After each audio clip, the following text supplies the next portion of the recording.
17 जनवरी को आप हरगांव में हिंदू सम्मेलन में सम्मिलित हुए थे जी। उस पर आप ही के पार्टी के प्रवक्ता ने मतलब आपत्ति जताई है। उन्होंने प्रदेश स्तर पर शिकायत भी की है कि हिंदू सम्मेलन में जाना गलत है। तो क्या पार्टी की ऐसी कोई गाइडलाइन है क्या? देखिए, पार्टी की ऐसी कोई गाइडलाइन नहीं है। मैं उन्हीं से पूछना चाहता हूं कि अगर आप ऐसी बात कर रहे हैं, आदित्य भार्गव जी कहा चाहता, तो हमारी पार्टी के सरदार वल्लभ भाई पटेल जी थे, उन्होंने सोमनाथ का मंदिर बनवाने में कितनी बड़ी भूमिका निभाई, आप देख सकते हैं। हमारी पार्टी कमलनाथ जी थे, अभी मुख्यमंत्री थे, जहां जहां भगवान श्री राम के पद पड़े, जब पैर पड़े, वहां उन्होंने राम पदगमन की शुरुआत उन्होंने की थी। और हमारी पार्टी के राजीव गांधी जी थे, जिन्होंने सबसे पहले राम मंदिर के ताला तोड़वा के पूजा करना शुरू की थी। ये हमारी पार्टी के 3 उदाहरण मैंने आपको हाल बता दिए हैं। तो हमारी जो पार्टी की नीति है वो ये है कि भैया देखिए, विभिन्नता में एकता। हमारे देश में कोई एक विचारधारा नहीं हो सकती। हमारे देश के अंदर अलग अलग आप जाएंगे, हर 50 किलोमीटर में, 100 किलोमीटर में वेशभूषा बदल जाती है। अलग अलग राज्य हैं, अलग अलग जातियां हैं, अलग अलग धर्म के लोग रहते हैं, पर हम सब एक साथ रहते हैं। तो हमें हर जगह जाना चाहिए, ये मेरा मानना है और ये हमारी पार्टी का भी मानना है। उनको तकलीफ हुई, किस बात पे तकलीफ हुई, वो चाहे तो जहाँ शिकायत करना है कर दे, कोई दिक्कत नहीं मुझे। उनका आरोप है कि आप आरएसएस विचारधारा से हैं और आरएसएस के कार्यक्रम में सभी जगह आप सहभागी होते हैं। देखिए, मैं 2 चीज़ कहूंगा। पहली बात तो कार्यक्रम जो था वो सर्व हिंदू समाज का था। वहां पर हमारे सभी लोग मौजूद थे। वहां पर लिखा था सर्व हिंदू समाज, वहां पे कहीं बीजेपी नहीं लिखा था, आरएसएस भी नहीं लिखा हुआ था, है ना। और दूसरी, अगर वो बात कर रहे हैं तो हाँ, कोई बात नहीं।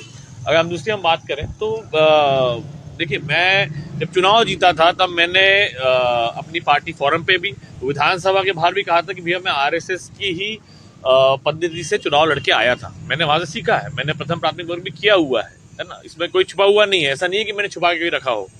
आपकी विधानसभा में और भी हिंदू सम्मेलन भी होना बाकी है, क्या आप अन्य जगह और हिंदू सम्मेलन होंगे वहाँ पे पहुँचेंगे? देखिए, मैं तो मुझे बुलाएंगे तो मैं बिल्कुल जाता हूँ। और क्या बोलते हैं, सिराली में भी हुआ था, वहाँ हमारे ही जो गार्डन था उसी में हुआ था। तो मैं आपको एक चीज़ कहना चाहता हूँ कि मैं इस विधानसभा को, इस क्षेत्र को अपना परिवार मानता हूँ। मैं इसको हिंदू मुसलमानों में जाते ही नहीं हूँ। जहाँ होगा वहाँ मैं जाऊँगा। और क्या बोलते हैं, मैं जैसे कार्यक्रम में गया हूँ, आज तक किसी ने मुझे सवाल नहीं पूछा कि आप जैसे कार्यक्रम में क्यों गए, है ना। तो मैं तो हर जगह पे जाता हूँ। उन्होंने प्रदेश स्तर पर शिकायत की है, तो क्या अभी प्रदेश स्तर से कोई नोटिस वगैरह ऐसा कुछ आया क्या? नहीं, ना मुझे प्रदेश स्तर से कोई फोन आया, ना मुझे नोटिस आया। अब उन्होंने कहाँ शिकायत करी वो उनसे जाके पूछेगा। क्योंकि देखिए, मैंने फिर से मैं कह रहा हूँ, हमारे पार्टी का संविधान उठा के देख लीजिए। अगर उसमें कहीं भी लिखा हो कि भैया हिंदू समाज के कार्यक्रम में जाना मना हो, तो वो मुझे पढ़वा दे, बता दे, है ना। सर्व हिंदू समाज का कार्यक्रम था। और जैसा कि मैंने कहा कि हमारी पार्टी में, देखिए, मैं 2 उदाहरण देता हूँ आपको मैं। एक महात्मा गांधी जी की विचारधारा, एक सुभाष चंद्र बोस जी की विचारधारा। हम सभी ने स्कूल में पढ़ा है कि भैया गरम दल और नरम दल, 2 विचारधारा कांग्रेस की थी, जिन्होंने आज़ादी की लड़ाई लड़ी थी। यही था ना। गरम दल में सुभाष चंद्र बोस थे, नरम दल में महात्मा गांधी और नेहरू जी थे।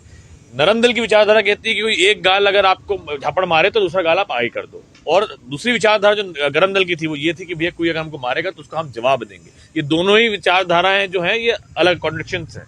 एक साउथ पोल है, एक नॉर्थ पोल है, लेकिन दोनों ही विचारधारा कांग्रेस की थी या नहीं थी, पहले तो आदित्य भार्गव जी बता दें। तो हमारी पार्टी की एक विचारधारा तो ना हो सकती है भैया। विभिन्नता में एकता, यही हमारा देश की पहचान है, यही हमारी पार्टी की पहचान है।